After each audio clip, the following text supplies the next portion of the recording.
খিলঞ্জীয়া মহিলা খিলঞ্জীয়া যুৱতীৰ ওপৰত কৰা এই ধৰণৰ নাৰকীয় কাণ্ড কোনো কাৰণতে সহ্য কৰা নহ'ব।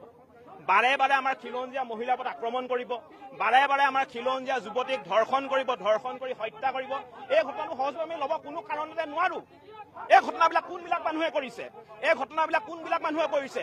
জিমি দাসৰ পিছতে জিমি দাসক কোনে আক্ৰমণ কৰিছিলে? অখিলঞ্জীয়া মানুহে আক্ৰমণ কৰিছিলে। আজি নগাঁও ঢিঙৰ খিলঞ্জীয়া যুৱতীগৰাকীক কোনে আক্ৰমণ কৰিছে? অখিলঞ্জীয়া মিয়া মুছলমানে আক্ৰমণ কৰিছে। গতিকে অখিলঞ্জীয়া মানুহৰ খিলঞ্জীয়া মানুহৰ প্ৰতি দপদপনি, এই দপদপনি কিন্তু উফৰাই দিয়া হ'ব, কোনো কাৰণতে সহ্য কৰা নহ'ব।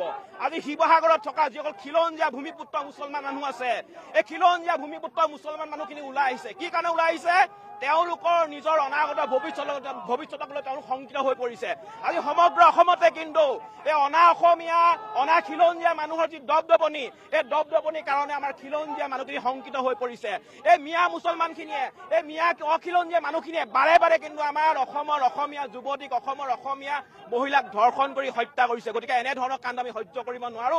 আমাৰ স্পষ্ট কথা, এই মিয়া যিসকল মুছলমান আছে, মিয়া যিসকল অখিলঞ্জীয়া মিয়া আছে, এই হত্যাকাণ্ডৰ লগত যিসকল জড়িত হৈ আছে, তেওঁলোকক আমি ৰাজহুৱাভাৱে ফাঁচি দিয়া আমি দাবী উত্থাপন কৰিছো। আৰু এটা কথা স্পষ্টকৈ কৈ দিব বিচাৰিছো যে উজনি অসমৰ গাঁৱে ভূঞে য'তে আপোনাৰ মিয়া সোমাই আছে, এই মিয়াবোৰে এতিয়া টালি টোপোলা বান্ধি ইয়াৰ পৰা যাওকগৈ, নহলে কিন্তু আমি পাব্লিক ধুলাই দিবলৈ কিন্তু আমি সাজু হৈ আছো।